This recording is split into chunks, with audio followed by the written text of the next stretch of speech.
So మనం already ఈ వక్ఫ్ bill మీద ఈ ప్రోస్ అండ్ కాన్స్ ఆల్రెడీ చర్చించాము. మీ ఒపీనియన్ కూడా ఘంటాపథంగా చెప్పారు, కాంగ్రెస్ స్టాండ్ కూడా చెప్పారు.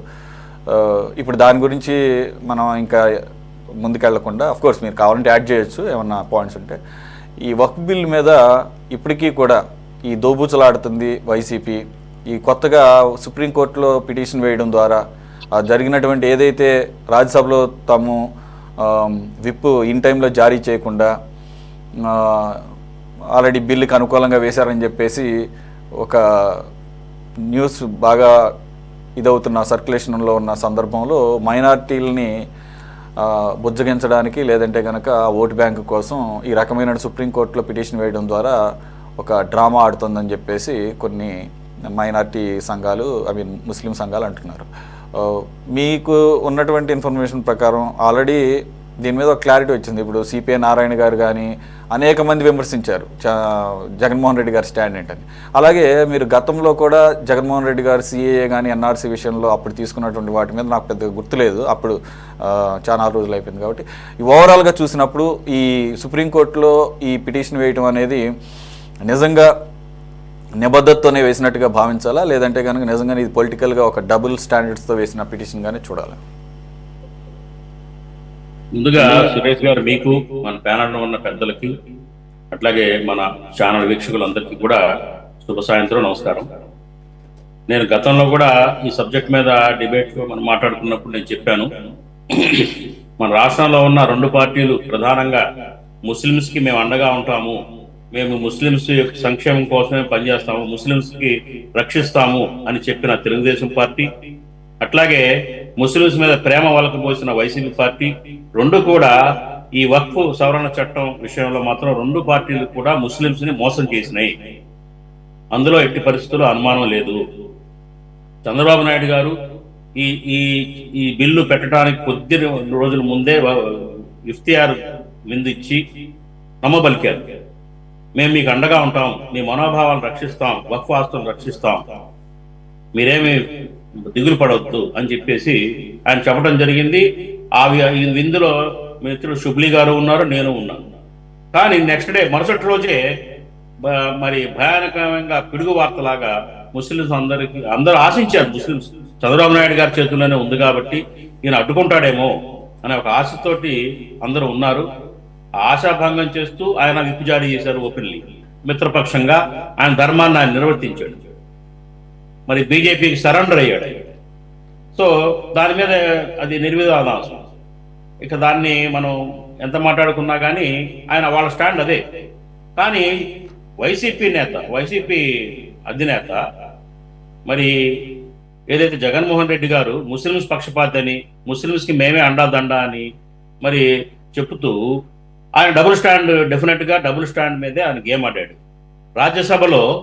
రాజ్యసభలో విప్పుని జారీ చేయకుండా సుబ్బారెడ్డి గారి చేత స్పీచ్ ఇప్పించి చాలా టాక్ట్ఫుల్గా ఆయన మోసం చేశాడు. ఆయన ఇది గ్రహించారు, ముస్లిం ప్రజలందరూ కూడా ఇవాళ అర్థం చేసుకున్నారు. ఎందుకంటే రాజశేఖర రెడ్డి గారు 4% రిజర్వేషన్స్ని ముస్లింలోని కొన్ని కులాలకి, కొన్ని వర్గాలకి ఇచ్చి ఆదుకున్నాడు. ఆయన బిడ్డగా ఇతను కూడా ముస్లిం సమాజం సంక్షేమం కోసం పనిచేస్తాడు అని నమ్మారు. కానీ ఆయన మోడీ గారి దత్తపుత్రుడుగానే 5 సంవత్సరాల పాటు వ్యవహరించాడు. ముస్లింస్ యొక్క అంశాల్లో కూడా ఆయన దత్తపుత్రుడుగానే సపోర్ట్ చేసుకుంటూ వచ్చాడు. చివరకు ఎంతో దేశవ్యాప్తంగా ముస్లిం ప్రజలందరూ కూడా ఆందోళన చెందుతున్న ఈ వక్ఫ్ సవరణ చట్టం విషయంలో కూడా మోసం చేశాడు. ఇవాళ సుప్రీంకోర్టులో ఆయన వాళ్ళు కూడా పిటిషన్ వేశారు, నలుగురితో పాటు నారాయణ అన్నట్టుగా. తప్పించి దానివల్ల ప్రత్యేకంగా ఏదైతే ముస్లింస్ యొక్క విశ్వాసాన్ని పోగొట్టుకున్నాడో ఆయన, అది తిరిగి పొందడం అనేది సాధ్యం కాదు ఎట్టి పరిస్థితుల్లో కూడా. ఎందుకంటే ఇందాక మనం మాట్లాడుకున్నట్టుగా గతంలో ముస్లింలకు సంబంధించిన అంశాల విషయంలో కూడా అతను డబుల్ స్టాండ్ గేమ్ ఆడాడు. ఇవాళ కూడా అదే స్టాండ్లో ఉన్నాడు. కాబట్టి ఏంటంటే ఆయన చిత్తశుద్ధి లేదు, ఆయన కూడా ముస్లింస్ ద్రోహిగానే ముస్లిం సమాజం ఇవాళ చూస్తూ ఉంది. కాబట్టి ఈ అంశంలో అయితే క్లారిటీగా మన రాష్ట్రంలో ఉన్న రెండు పార్టీలు కూడా ముస్లిం సమాజానికి కీలకమైన దశలో తోడ్పాటు అందించలేకపోయినాయి, కీలకమైన బిల్లుల విషయంలో అడ్డుకోలేకపోయినాయి. ఎందుకంటే నేను షుబ్లీ గారిని ఒకటే అడుగుతున్నాను, ఇందాక వారు షుబ్లీ గారు చంద్రబాబు నాయుడు గారికి వీరాభిమాని, అందరికీ తెలుసు. నేను ఒకటే సూటిగా అడుగుతున్నా, ఆయన ఆయన ఆయన చెప్పాలి, ఆయన గుండె మీద చేయి వేసుకొని, ఏదైతే సవరణ బిల్లు ఏదైతే జరిగిందో, చట్టం అయిందో, ఇది ముస్లిం సమాజానికి కీడు చేస్తుందా మేలు చేస్తుందా? కీడు చేస్తుందా మేలు చేస్తుందా? సహజ న్యాయ సూత్రాలకు విరుద్ధంగా ఉందని ఆయనే ఒప్పుకున్నారు. సహజ న్యాయ సూత్రాలకు విరుద్ధంగా ఉన్న బిల్లుని ఎందుకు చంద్రబాబు నాయుడు గారు అడ్డుకోలేకపోయారు? ఎందుకు ఏది ముస్లింస్ యొక్క బోర్డుల్లో హిందువుల యొక్క ప్రమేయం ఉంది అనే దాన్ని సుప్రీంకోర్టు ఏదైతే క్వశ్చన్ చేసిందో, ఆ సహజ న్యాయ సూత్రాన్ని ఎందుకు అంగీకరించలేకపోయాడు చంద్రబాబు నాయుడు గారు? ఎందుకు అడ్డుకోలేకపోయారు? అట్లాగే ఏదైతే ఈ సవరణ చట్టంలో చాలా అంశాలు ఉన్నాయి, అభ్యంతరకర అంశాలు. 5 అంశాలకి ఆయన సానుకూలంగా ఆయన సవరణలు చేయించారు అంటున్నారు. ఏమిటి 5 అంశాలు? ఆ 5 అంశాలతోటి ఏం మేలు చేకూరుతుంది? ఎందుకు దేశవ్యాప్తంగా ముస్లింస్ రోడ్ల మీదకి వచ్చి నిరసనలు చేస్తున్నారు? ఇది కనుక ఈ సవరణలు 5 సవరణలు చేసినవి కనుక ఫేవర్గా ఉంటే, ముస్లింస్ కి కీడు జరగకుండా ఉంటే, ఎందుకు దేశవ్యాప్తంగా కూడా లక్షలాది మంది రోడ్ల మీదకి వస్తున్నారు? దీనికి సమాధానం చెప్పాలి. కాబట్టి ఓవరాల్ గా ఏదైతే వక్ఫ్ సవరణ చట్టం ఏదైతే చట్టం చేయబడిందో, ఇది ఈ దేశంలో ఉన్న ముస్లిం సమాజానికి చాలా విద్రోహ చర్య. ఇది నష్టం కలిగించేది.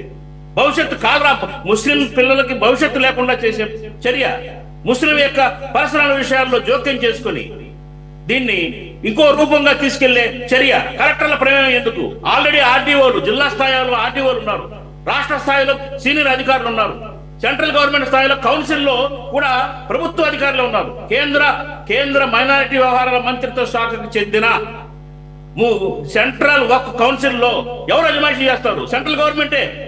ఇన్ని వ్యవస్థలు ప్రభుత్వపరంగా ఉండగా మళ్ళీ కలెక్టర్లు జిల్లాల్లో ఏం చేస్తారు?